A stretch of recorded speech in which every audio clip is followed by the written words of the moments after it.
When you think of Barcelona, what comes to mind? Probably breathtaking architecture, right? Vibrant culture, amazing food, sunny beaches. It really feels like a city that's always been this perfect.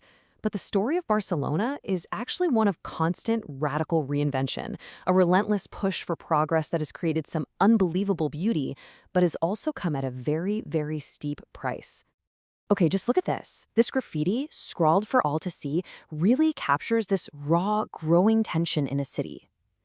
So, how in the world did one of the most beloved destinations on the planet become a battleground over its own success? Well, to really get it, we have to go way, way back. So let's picture the mid-19th century. Barcelona was a city that was literally suffocating.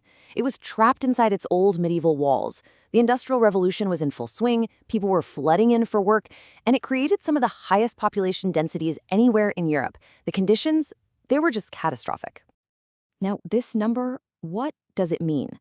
Well, this was the average life expectancy for the city's poorest residents, just 23 years old. Imagine that. Trapped inside those walls, deadly diseases like cholera were just a constant looming threat. The city was at a total breaking point. It needed to breathe. And this was the solution. In 1854, the city made an incredibly radical decision: tear down the walls. And just like that, this massive empty canvas opened up for expansion. The big question was, what do you build? The answer came from an engineer named Ildefons Cerdà. And here's the thing you have to understand. Cerdà's plan wasn't just about making the city bigger. It was a completely revolutionary vision for a healthier, more equal city. His grid system, with those wide streets and really unique chopped-off corners on the blocks, was designed specifically for light, for air, and for movement. It basically created a brand new stage, and a rising industrial class was more than ready to fill it with their ambitions. And that brings us to Catalan modernism, the artistic movement that gave this new Barcelona its incredible identity. At the very heart of it all was one man, Antoni Gaudí. His forms, all inspired by nature, would come to define the city. But his most famous works weren't always seen as the masterpieces they are today. Oh no. Take Park Güell. We think of it as this whimsical public wonderland, right? A gift to the city. But what if I told you that was never the plan at all? The park we know and love today was actually born from a huge failure. So here is the real story. Gaudí's patron, the super wealthy industrialist Eusebi Güell, hired him to build this high-tech, exclusive, gated community for the city's elite. Think of it as a fancy garden city with 60 luxury homes. But the project was a total commercial flop. Nobody bought the plots. Only 2 houses ever got built. So after Güell died, the city bought the land, and in 1926, this failed real estate venture finally opened to the public. And then there's Casa Milà. We know it today as one of Gaudí's most iconic buildings, but its famous nickname, La Pedrera, wasn't exactly a term of endearment. It actually means the quarry. Yeah, that's what the locals called it, a total insult, mocking its rough, wavy stone facade that looked nothing like the other buildings around it. But behind all that mockery was pure genius. Gaudí was pioneering techniques that were decades ahead of their time.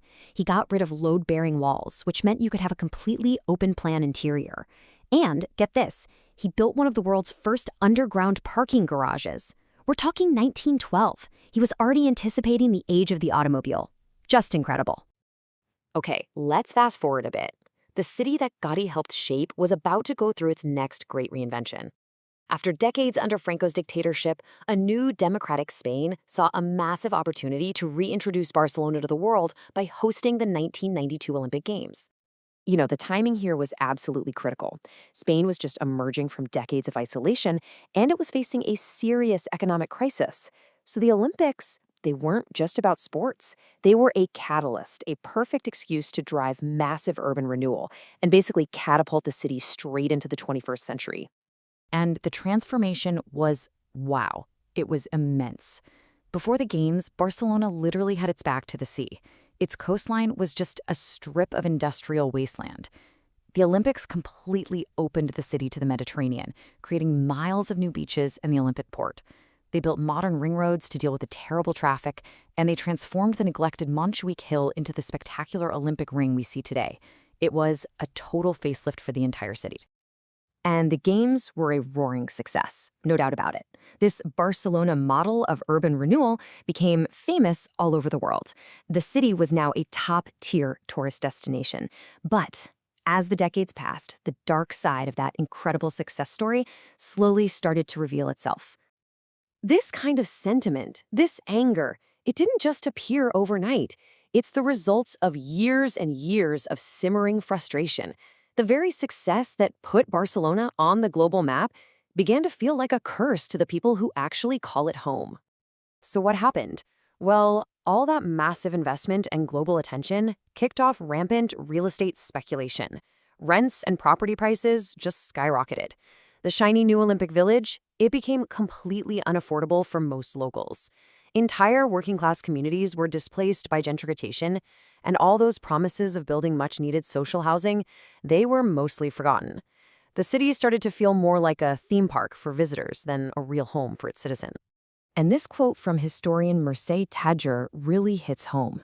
She talks about how, in the mad rush to modernize, a part of the city's soul was just lost. Historic buildings and entire neighborhood fabrics were just bulldozed in the name of progress. And that's an irreversible loss. Which really leaves us with this huge question. Barcelona's history is a cycle of bold, daring reinvention, from tearing down its ancient walls to hosting the Olympics. Each time, it has remade itself for a new era. But the challenge it faces now is maybe its greatest yet, figuring out how to create a future that serves not just the millions who visit, but more importantly, the people who call it home.